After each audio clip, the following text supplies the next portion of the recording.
A kú déédé àsìkò yìí, kókó inú ìwé ìròyìn la mú wá fún yín láti inú àwọn ìwé ìròyìn ilẹ̀ Nàìjíríà. Orúkọ tèmi ni Ọmágbémisọ́lá Ọmọlọ́rọ̀mọdẹ̀. Ààrẹ Bọ́lá Tinubu ti sọ lánàá wípé òun ṣì ń retí àwọn olóṣèlú sí i láti darapọ̀ mọ́ ẹgbẹ́ òṣèlú All Progressives Congress síwájú ìdìbò gbogboògbò ọdún 2027.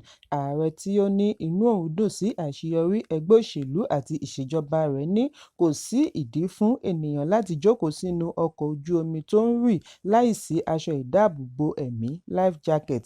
Ó ní dídarapọ̀ mọ́ ẹgbẹ́ òṣèlú mìíràn ní yọ ọbẹ̀. Gẹ́gẹ́ bí àtẹ̀jáde láti ọwọ́ agbẹnusọ Báyọ̀ Ọ̀nànúgà, ààrẹ sọ ọ̀rọ̀ wọ̀nyí níbi ìpàdé Renewed Hope Agenda ti ẹgbẹ́ òṣèlú APC tí ó wáyé ní gbọ̀ngàn ilé agbára ìlú Àbújá lánàá.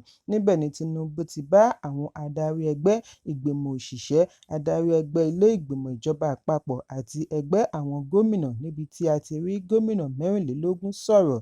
Gbogbo wọn ni wọ́n jọ pawọ́pọ̀ bu ọwọ́ lu ìyànsípò Tinubu fún sáà kejì. Ààrẹ ní àfojúsùn òun fún àtúpalẹ̀ ọrọ̀ ajé fún àǹfààní ọlọ́jọ́ pípẹ́ ni wọ́n ti ń kan sáárá sí nílẹ̀ yìí àti lókè òkun. Ó ní ẹgbẹ́ òṣèlú kan ṣoṣo kò dára fún ìjọba tiwantiwa, àwọn sì jẹ́ ẹgbẹ́ òṣèlú kan tó ń ṣèjọba tí wọ́n sì ń ṣe àǹfààní fún ọmọ orílẹ̀-èdè. Ọmọ orílẹ̀-èdè sì ní àṣẹ lábẹ́ òfin láti ṣe ẹgbẹ́ tí ó bá wù wọ́n. Bí ó ti dúpẹ́ lọ́wọ́ gbogbo ènìyàn, ó ní ìwúrí ńlá ni wọ́n jẹ́ fún un. Ìlàjì lásán ni àwọn ṣì lò nínú ìrìnàjò tí ó bẹ̀rẹ̀ ní oṣù 24 sẹ́yìn.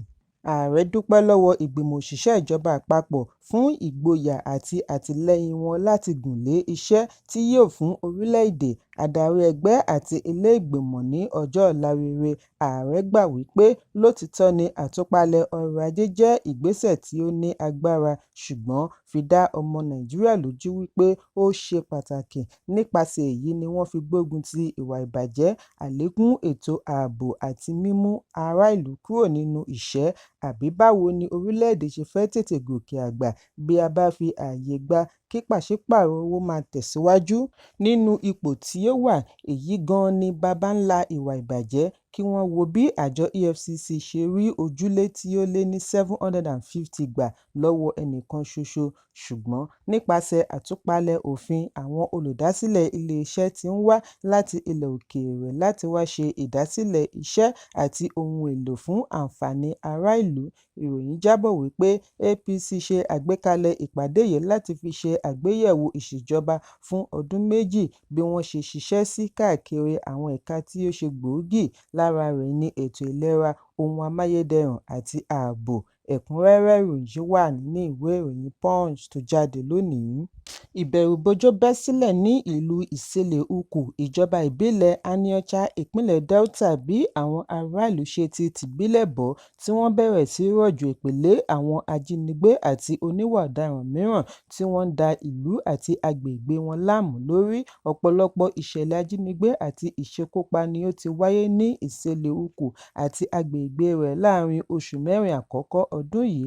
Níbi ìdákọ́ńkọ́ tí ó wáyé láàfin lẹ́yìn ìpàdé pẹ̀lú àwọn olóyè Ọ̀mù Eze DBA tí wọ́n ń pè ní olórí awo àti àwọn àgbààgbà olóyè ìlú Ìsẹ̀lẹ̀ Ukwù ni Aláyélúwà Òbí Ndụka ti fi ẹ̀hónú rẹ̀ hàn lórí ìṣẹ̀lẹ̀ tí ó ti sọ ìlú tí ó wà ní àlàáfíà tẹ́lẹ̀ di ìbẹ̀rù.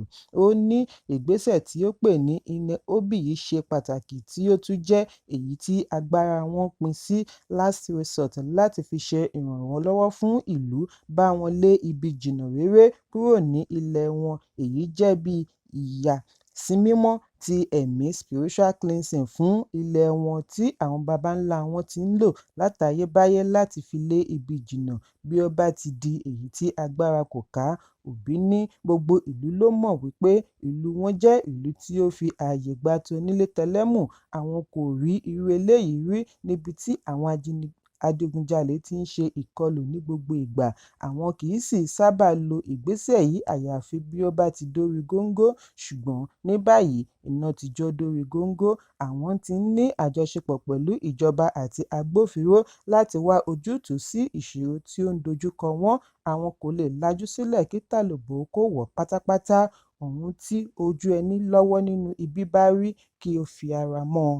Akọ̀ròyìn ṣe àkíyèsí wípé ìwọ́de wáyé láàrin ìlú mẹ́sàn-án tí ó wà ní agbègbè kí ó tó wá parí sí ààfin pẹ̀lú ìmọ̀-ọ̀pẹ, bíbélì àti ṣápúlẹ́ẹ̀tì lọ́wọ́ bí wọ́n ti ń ṣẹ́ èpè lé àwọn ajínigbé, adigunjalè, àwọn olóògùn ìkà àti oníṣẹ́ ibi tí wọ́n ń dá ìjàmbá sílẹ̀ láàrin ìlú lórí. Ẹ̀kúnrẹ́rẹ́ ìròyìn yìí wà nínú ìwé ìròyìn Punch tó jáde lónìí. Ìjọba àpapọ̀ ti pe ẹ̀sùn ìwà ọ̀daràn tako aṣòfin gbùngbùn Kogi tí wọ́n ní kí ó lọ rọ́ọ̀kúnlé Natasha Akpoti-Uduaghan bí wọ́n ti fi ẹ̀sùn kàn án wípé ó ba ààrẹ ilé-ìgbìmọ̀ Godswill Akpabio àti gómìnà àná fún ìpínlẹ̀ Kogi Yahaya Bello lórúkọ jẹ́. Ẹ̀sùn oníkókó mẹ́ta yìí ni wọ́n pè síwájú ilé-ẹjọ́ gíga ìlú Àbújá tí ó ń dúró de ìgbẹ́jọ́ níwájú adájọ́ Chinenye Orji. Ẹ̀ka ìgbẹ́jọ́ lórí ará ìlú Department of Public Prosecution ni ó pe ẹ̀sùn yìí gẹ́gẹ́ bí aṣojú agbẹjọ́rò fún ìjọba àpapọ̀. Ìjọba àpapọ̀ fi ẹ̀sùn kan Akpoti-Uduaghan wípé ó sọ àwọn ọ̀rọ̀ tí ó lè mú ìkórìíra dání, banilórúkọjẹ́, tí ó ṣe lòdì sófin tí ó sì ní ìjìyà nínú. Àkọ́kọ́ ẹ̀sùn ni èyí tí Akpoti-Uduaghan gba orí ẹ̀rọ amóhùnmáwòrán lọ ní ọjọ́ 3 oṣù kẹrin ọdún 2025 níbi tí aṣòfin yìí ti fi ẹ̀sùn kan Akpabio wípé ó ń gbèrò àti ṣekú pa á pẹ̀lú gómìnà àná Bello. Ó ní bí wọ́n ṣe gba ẹ̀ṣọ́ lẹ́yìn rẹ̀ jẹ́ ara ìpètepèrò láti fi ẹ̀mí rẹ̀ wéwu. Ìjọba àpapọ̀ ní irúfẹ́ ọ̀rọ̀ báyìí wáyé láti fi ba Akpabio lórúkọ jẹ́. Ẹ̀sùn kejì ni bí Akpoti-Uduaghan ṣe sọ wípé èrò wọn ni láti ṣekú pa á ní ìpínlẹ̀ Kogi lábẹ́ àmójútó Bello. Ó tún ní òun ti fi ẹ̀sùn yìí tó ọ̀gá ọlọ́pàá yányán létí bí òun ti ń gbìyànjú àti fi tó àwọn agbófinró yòókù létí. Ẹ̀sùn kẹta ni ó wáyé ní ọjọ́ 27 oṣù kẹta ọdún 2025 lórí ẹ̀rọ abánisọ̀rọ̀ pẹ̀lú arábìnrin kan tí wọ́n pe orúkọ rẹ̀ ní Sandra C. Duru níbi tí aṣòfin yìí ti ṣe ẹ̀sùn tí ó bani lẹ́rù láti fi fa àkóbá fún Akpabio pẹ̀lú ẹ̀sùn wípé ó ṣekú pa ẹnìkan kí ó bá lè yọ ẹ̀yà ara rẹ̀. Abánirojọ́ ní gbogbo ẹ̀sùn wọ̀nyí ni wọ́n mọ̀ọ́mọ̀ àti fi da àlàáfíà ìlú láàmú pẹ̀lú ètò ààbò àti ìjọba tiwantiwa. Adájọ́ yìí wá ní kí wọ́n fi àwọn ìwé ìpẹ̀jọ́ tí ó bá yẹ ránṣẹ́ sí i kí ó tó di àkókò tí ìgbẹ́jọ́ yóò fi wáyé. Ẹ̀kúnrẹ́rẹ́ ìròyìn yìí wà nínú ìwé ìròyìn The Nation tó jáde lónìí. Muhammed Bello El-Rufai tí í ṣe ọmọkùnrin fún gómìnà àná fún ìpínlẹ̀ Kaduna Nasir El-Rufai ti kéde àtìlẹ́yìn rẹ̀ fún ààrẹ Bọ́lá Tinubu lórí èròǹgbà rẹ̀ fún sáà ẹlẹ́ẹ̀kejì bí ó ti dágunlá sí bàbá tí ó bọ̀dé sí ẹgbẹ́ òṣèlú Social Democratic Party SDP. Bello tí ó jẹ́ ọmọ ẹgbẹ́ ilé-ìgbìmọ̀ aṣojú-ṣòfin fún àríwá Kaduna náà wà níbi ìpàdé gbogbogbò ẹgbẹ́ APC tí ó wáyé lánàá ní ìlú Àbújá níbi tí wọ́n ti bu ọwọ́ lu Tinubu gẹ́gẹ́ bí ẹnìkan ṣoṣo tí ẹgbẹ́ fà kalẹ̀ fún ìdìbò ọdún 2027. Èyí ń wáyé lẹ́yìn tí bàbá rẹ̀ Nasir El-Rufai fi ẹgbẹ́ òṣèlú APC sílẹ̀ nínú oṣù kẹta ọdún 2025 bí ó ti ní ẹgbẹ́ òun kò ṣe ohun tí wọ́n gbà lérò. El-Rufai darapọ̀ mọ́ SDP bí ó ti ṣèlérí àti mú ìṣọ̀kan wáyé láàrin àwọn ẹgbẹ́ alátakò kí wọ́n lè jọ pawọ́pọ̀ borí APC ní ọdún 2027. Ní báyìí tí Bello ti ṣe àtìlẹ́yìn fún Tinubu, èyí ti wá dá awuyewuye sílẹ̀. Lára àwọn tí ó dá yẹ̀yẹ́ sílẹ̀ láti rí Reno Omokri tí ó ní bí El-Rufai kò bá lè bá ọmọ rẹ̀ sọ̀rọ̀ àti fi Tinubu sílẹ̀, báwo ni ó ṣe fẹ́ bá orílẹ̀-èdè sọ̀rọ̀? Ẹ̀kúnrẹ́rẹ́ ìròyìn yìí wà nínú ìwé ìròyìn Daily Post tó jáde lónìí.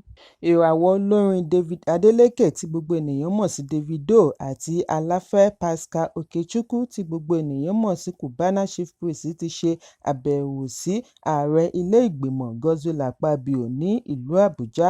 Àwòrán ìpàdé tí Cubana Chief Priest gbé sórí ẹ̀rọ abánidọ́rẹ̀ẹ́ Instagram ni ó ṣe àfihàn ibi tí Akpabio ti ń bá Davido sọ̀rọ̀ pẹ̀lú ikọ̀ ìkọ́wọ̀ọ́rìn rẹ̀ bí ó ti di ìwé àkọọ́lẹ̀ kan mú kí Cubana tó wá kọ wípé gbìyànjú àti rìn súnmọ́ àwọn ènìyàn tí wọ́n jọ ọjọ́ ọ̀la rẹ̀, ẹni bá ní OBO náà ti ní agbára. èyí ń wáyé bí òṣèré ilẹ̀ nàìjíríà ayọ̀ ọláíyà ṣe tọrọ àforíjì lọ́wọ́ aya rẹ̀ àdùnní lórí ẹ̀rọ abánidọ́rẹ̀ẹ́ instagram lórí bí ó ṣe mú iṣẹ́ lọ́kùn-ún-kúndùn ju ìsinmi wọn papọ̀ ní orílẹ̀-èdè uk.